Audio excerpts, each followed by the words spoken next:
ഇന്നത്തെ നമ്മുടെ വീഡിയോയിൽ നല്ലൊരു മുട്ട മസാലയുടെ റെസിപ്പിയാണ് കേട്ടോ. എന്തെങ്കിലും സ്പെഷ്യലായിട്ട് പെട്ടെന്ന് തട്ടിക്കൂട്ടിയിട്ട് സ്പെഷ്യലായിട്ട് എന്തെങ്കിലുമൊക്കെ കഴിക്കണം എന്നൊക്കെ തോന്നുന്ന സമയത്തൊക്കെ തീർച്ചയായിട്ടും ചെയ്തു വെക്കാൻ പറ്റുന്ന നല്ലൊരു ഗ്രേവിയാണിത്. നിങ്ങൾക്ക് തീർച്ചയായിട്ടും ഇഷ്ടമാവുമെന്ന് വിചാരിക്കുന്നു. ഇഷ്ടപ്പെടുകയാണെങ്കിൽ ഒന്ന് വീഡിയോ ലൈക്ക് ചെയ്യാനും ഷെയർ ചെയ്ത് സപ്പോർട്ട് ചെയ്യാനും കൂടെ മറക്കരുത്. അപ്പോൾ ആദ്യം തന്നെ ഒരു 2-3 ടേബിൾ സ്പൂൺ വെളിച്ചെണ്ണ ഒഴിച്ച് വിടാകുമ്പോൾ ഇതിലേക്ക് കുറച്ച് പട്ട, ഗ്രാമ്പു, ഏലക്ക ഇട്ടിട്ട് ഒന്ന് പൊട്ടിച്ചെടുക്കുക.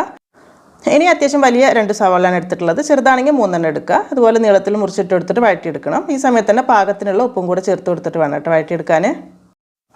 ചെറുതായിട്ട് വഴന്ന് തുടങ്ങുമ്പോൾ തന്നെ കുറച്ച് കറിവേപ്പിലയും കൂടെ ചേർത്ത് കൊടുക്കുക കേട്ടോ. അപ്പോൾ അത്യാവശ്യമൊക്കെ ഈ ഒരു രീതിയിൽ വഴന്ന് തുടങ്ങും. ഇതിലേക്ക് കുറച്ച് ഇഞ്ചി, വെളുത്തുള്ളി, പച്ചമുളക് എല്ലാം കൂടെ ചതച്ചെടുത്തിട്ടുള്ളതാണ്. അതൊരു 2 ടേബിൾ സ്പൂൺ ഉണ്ടാകും. അപ്പോൾ ഇതുകൂടെ ചേർത്തിട്ട് നന്നായിട്ട് വഴറ്റിയെടുക്കുക. സവാള അത്യാവശ്യം നല്ലോണം തന്നെ വഴന്നോട്ടത് ഈ ഒരു രീതിയിൽ. അത് കഴിഞ്ഞിട്ട് മീഡിയം സൈസിൽ വരുന്ന ഒരു തക്കാളി ചെറുതായി മുറിച്ചിട്ട് കൊടുത്തിട്ട് അതോടെ വഴറ്റിയെടുക്കണം കേട്ടോ. തക്കാളിയും അത്യാവശ്യം നന്നായിട്ട് വെന്തുടഞ്ഞോട്ടെ. ഇനി ഇതിലേക്ക് മസാലപ്പൊടികളായിട്ട് ആദ്യം ഒരു 1/2 ടീസ്പൂൺ മഞ്ഞൾപ്പൊടി ഇട്ടിട്ട് നന്നായിട്ടങ്ങ് മിക്സ് ആക്കി എടുക്കുക. ആ ഒരു പച്ചരുചിയൊക്കെ ഒന്ന് മാറിക്കോട്ടെ. പിന്നെ ഒരു 1 ടീസ്പൂൺ കുരുമുളക് പൊടിയും ചേർത്ത് കൊടുക്കുന്നുണ്ട്. അത് കഴിഞ്ഞിട്ട് നമ്മൾ ഇതിലേക്ക് മെയിനായിട്ട് ഗരം മസാലപ്പൊടി, ബിരിയാണിക്കൊക്കെ എടുക്കുന്ന ആ ഒരു ഗരം മസാലയാണ് കേട്ടോ ചേർത്ത് കൊടുക്കുന്നത്. ഒരു 3/4 ടേബിൾ സ്പൂൺ എടുത്തിട്ടുണ്ട്. അത് ഏകദേശം ഒരു 2 ടീസ്പൂൺ ഉണ്ടാവും കേട്ടോ. അത് ഇതെല്ലാം കൂടെ നന്നായിട്ട് അങ്ങ് വഴറ്റിയെടുക്കുക. ഇതിലേക്ക് നമ്മൾ മല്ലിപ്പൊടി, മുളക് പൊടി കാര്യങ്ങൾ അങ്ങനെ ഒന്നും എടുക്കുന്നില്ല കേട്ടോ. അപ്പോൾ ഇതെല്ലാം കൂടെ മിക്സ് ആക്കിയിട്ട് നല്ലൊരു മണമൊക്കെ ആവുന്ന സമയത്ത് നമുക്കിനി ഇതിലേക്ക് തൈരാണ് ചേർത്ത് കൊടുക്കുന്നത്. ഞാനൊരു 4 ടേബിൾ സ്പൂൺ അധികം പുളിയില്ലാത്ത തൈരാണ് എടുത്തിട്ടുള്ളത്. നല്ല പുളി ഉണ്ടെങ്കിൽ കുറഞ്ഞ അളവിൽ മതിയാകും.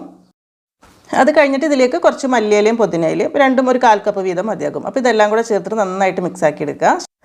ടേസ്റ്റ് നോക്കിയിട്ട് ഉപ്പൊക്കെ കുറവുണ്ട് അല്ലെങ്കിൽ കുറച്ചുകൂടിയൊക്കെ ഗരം മസാലപ്പൊടിയൊക്കെ വേണമെങ്കിൽ നോക്കിയിട്ട് എടുക്കുക. നമ്മൾ എടുക്കുന്ന ഗരം മസാലപ്പൊടിക്ക് വ്യത്യാസം ഉണ്ടാവില്ല. അതുകൊണ്ടാണ് ലാസ്റ്റ് ഇതിലേക്ക് കുറച്ച് തേങ്ങാപ്പാലാണ് ചേർത്ത് കൊടുക്കുന്നത്. ഒരു കട്ടിയുള്ള ഒരു 1/2 കപ്പ് മാത്രം മതിയാവട്ടെ. ഒരുപാട് കൂടുതൽ വേണ്ട.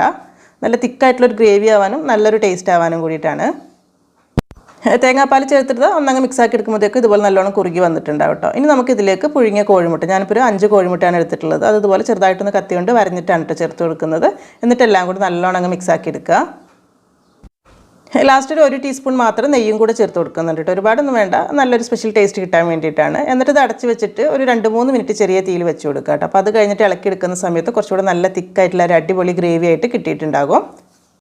അപ്പോൾ ഇത് ഇത്ര തന്നെ ഉള്ള പരിപാടി. നല്ല ഏകദേശം ഒരു ബിരിയാണി മസാലയുടെ ഒക്കെ ഒരു ടേസ്റ്റ് തന്നെയാണ്. പക്ഷേ മുട്ട വെച്ചിട്ട് നമുക്ക് എളുപ്പത്തിൽ ചെയ്യാം കേട്ടോ. ചിക്കനും ബീഫൊന്നും ഇല്ലാത്ത സമയത്തൊക്കെ നെയ്ച്ചോറിൻ്റെ ഒക്കെ സൈഡായിട്ട് കഴിക്കാനാണ് ഇത് ഏറ്റവും ടേസ്റ്റ് കേട്ടോ. ചപ്പാത്തിയുടെ ഒക്കെ കൂടെ സൈഡായിട്ട് എടുക്കാം.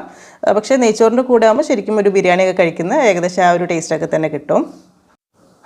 അപ്പോൾ നമുക്ക് പെട്ടെന്ന് തട്ടിക്കൂട്ടി എന്തെങ്കിലും സ്പെഷ്യലായിട്ടൊക്കെ കഴിക്കണം എന്നൊക്കെ ഉണ്ടെങ്കിൽ നെയ്ച്ചോറ് അല്ലെങ്കിൽ പുലാവ് റൈസൊക്കെ ഉണ്ടാക്കിയിട്ട് അതിൻ്റെ സൈഡായിട്ട് എളുപ്പത്തിൽ ചെയ്യാൻ പറ്റുന്ന ഒരു ഐറ്റം തന്നെയാണ് ഇട്ടത്. അപ്പം ഈ ഒരു രീതിയിൽ ഇതുവരെ ചെയ്ത് നോക്കാത്തവർക്കൊക്കെ തീർച്ചയായിട്ടും ഒന്ന് ചെയ്ത് നോക്കാം. നിങ്ങൾക്ക് ഇഷ്ടമാണെന്ന് വിചാരിക്കുന്നു. വീഡിയോ കണ്ടിട്ട് ഇഷ്ടപ്പെട്ടിട്ടുണ്ടെങ്കിൽ നമ്മുടെ വീഡിയോ ഒന്ന് ലൈക്ക് ചെയ്യാനും ഷെയർ ചെയ്ത് സപ്പോർട്ട് ചെയ്യാനും മറക്കരുത് കേട്ടോ. അപ്പം എന്തായാലും എന്നത്തെ പോലെ തന്നെ നല്ല നല്ല റെസിപ്പീസായിട്ട് നമുക്ക് പുതിയ വീഡിയോയിൽ കാണാം. താങ്ക്